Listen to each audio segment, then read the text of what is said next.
Brian, we're here with Senator Warren, who just came out to the spin room. Senator, big part of this message here tonight came from the former Vice President Joe Biden, where he was talking about bipartisanship. You had suggested over the last week that it was perhaps, quote, naive hope to suggest that bipartisanship, even with a Democratic president, was possible there. For folks that are trying to make their decision, why is it naive hope? Look, if you're expecting Mitch McConnell to have an epiphany, and that's what you're hanging your whole agenda on, it's not going to happen. The best way we deal with Mitch McConnell is we build a grassroots movement across this country and we put him out of office. But here's the deal. For me, we can build bipartisan work. This is what I talked about at the end.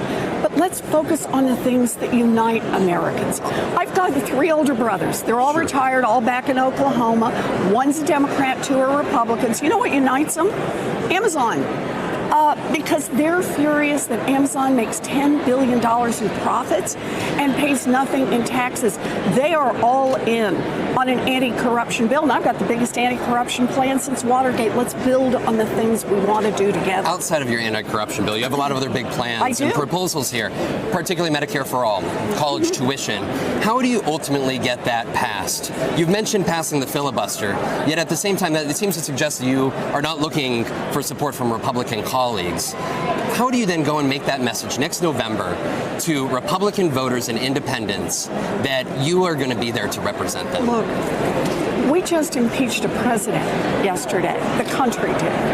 And the best way we're going to have a chance to win come 2020 is to draw as much of a contrast between Donald Trump and his corrupt administration and our Democratic nominee. It's why I've decided. But you're going to need Republicans and independents in order to do that now? Next November. What we're going to need to do is roll back the influence of money on Washington.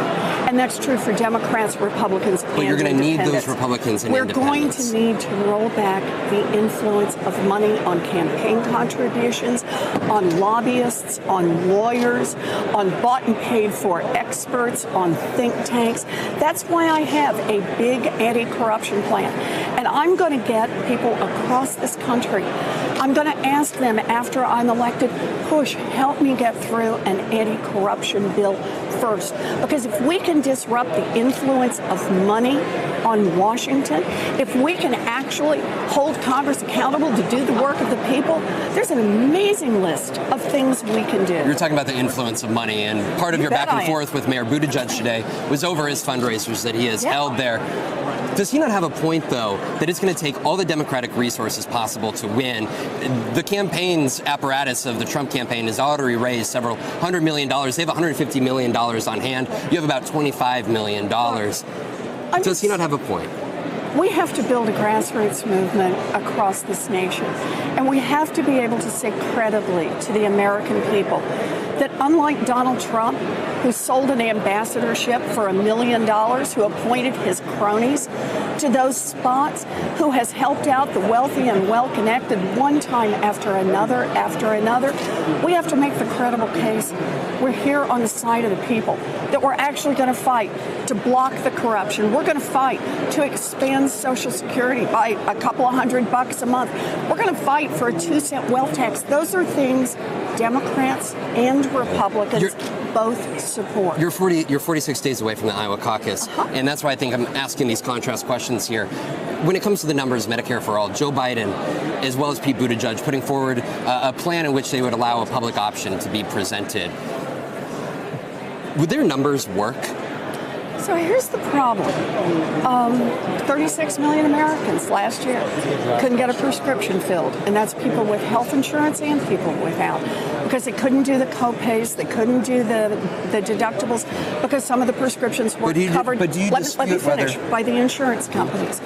So what the vice president, what the mayor, and what others on that stage have proposed is a modest improvement over what we have. But it's not going to get prescriptions covered for 36 million people. It's not going to be enough help to enough people. So I'm all for making things better, but let's get the maximum amount of help to the maximum number of people as quick as we can. That's why I say on the first day, I'm going after the drug companies, and I'm going after the pricing on insulin and EpiPens and other commonly used drugs. That's something a president can do all by herself. And when we do that, it's going to save families hundreds of millions of dollars right off the top. Senator, we appreciate you stopping by. Last question here. Could I ask you what your thoughts are on Speaker Pelosi holding up the articles of impeachment from being sent to the Senate? Do you agree? So I have a lot of confidence in the Speaker. I know that she'll work it in the way she thinks best. Nancy's smart and Nancy's tough. And what does next month look like for you with the Senate trial taking place? If we have a trial in the Senate, I will be there. Some things are more important than politics. I took an oath, and that oath is not to a president. It is not to a political party. It is an oath to uphold the Constitution of the United States of America. I'll be there. Where are you headed?